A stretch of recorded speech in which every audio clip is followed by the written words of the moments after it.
Hey everyone, welcome to another GW Production 04 show. Today I'm going to be talking about the top 5 wrestlers WWE needs to sign and the top 5 wrestlers they shouldn't sign because of the risk factor. The number 1 wrestler I think they should sign is AJ Styles. I think if they sign him, they could bring back the Cruiserweight belt and make him the main focus of it. I also think him and Evan Bourne or even Kofi Kingston could be a good tag team in their business. With his high-flying potential, he has the makings of a good WWE star.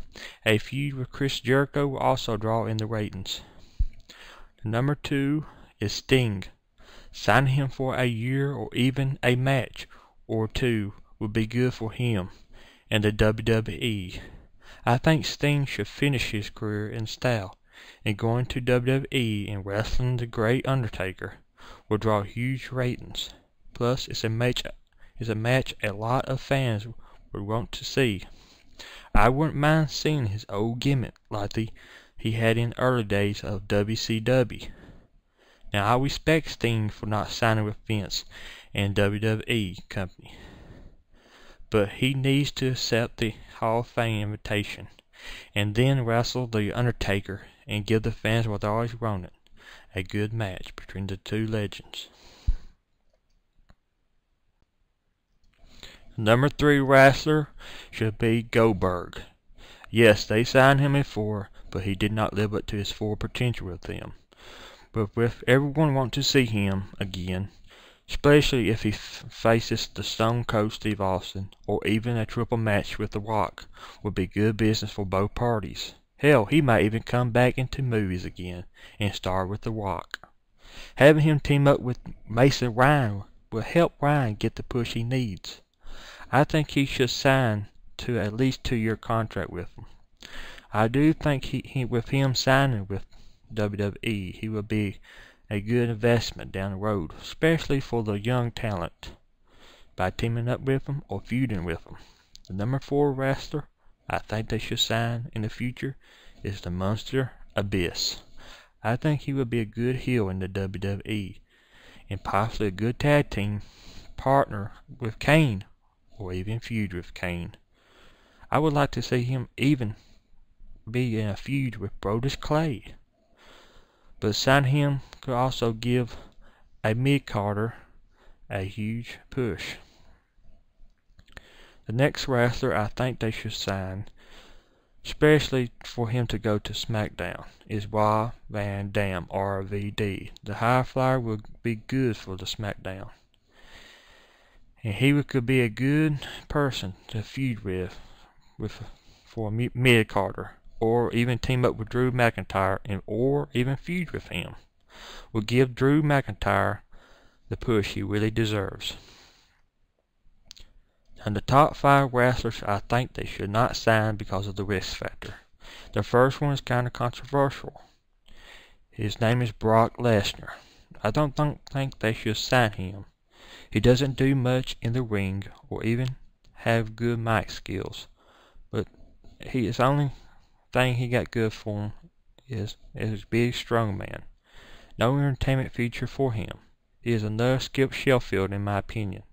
But because who he is, they will push him ahead of younger talent, and plus he will only be a short-term project.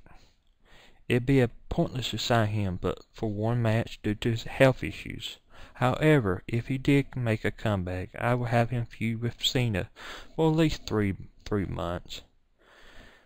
The next wrestler I think they should not sign because of risk factor is Kurt Angle. With his recent troubled past, I highly doubt he will sign with the WWE anytime soon. But there's always a chance in the future could have a small part in the company, but not a huge one. I can't really see him feuding with anyone anytime soon with the WWE. I think him teaming up with Jack Swagger would give him a good chance, but it would be pointless. The other wrestlers I think they should not sign because of risk factor is the Hardy Boys. I doubt either of them will sign with the WWE. I also think if they did, WWE image will go downhill. Plus, they're getting up the age as well. The Hardy Boys' glory days are over. I think they really have given up on the fans as well, that supported them over the years, especially what happened to Jeff Hardy at the pay-per-view recently in a year or so with Sting. He was not there. But it does seem like a lot of high flyers has been getting in trouble with wrestling as of late, with even born recent troubles. The number 4 wrestler is Hulk Hogan. Most likely he will retire at one point in his future, but he might sign a legend contract with them. But like Undertaker, the younger crowd is getting tired of seeing people like Hogan. The days of wrestlers like Hogan and Flair has passed. I don't like the new Hogan, but I like the old Hogan. I think he makes the business of wrestling no good no more. I really do think he should at least retire or become a trainer or do something besides being in the ring all the time. The number 5 wrestler is Bobby Lashley. Like Lesnar, I think they should stick with will fighting and make more money that way. But if he did sign, just be another short-term project. He could face Jack Swagger, it'd be good, but it will not amount to nothing. It's kind of like them signing Chris Jericho. They're in it just for a short-term project, and I don't like that. People want to see a long-term project.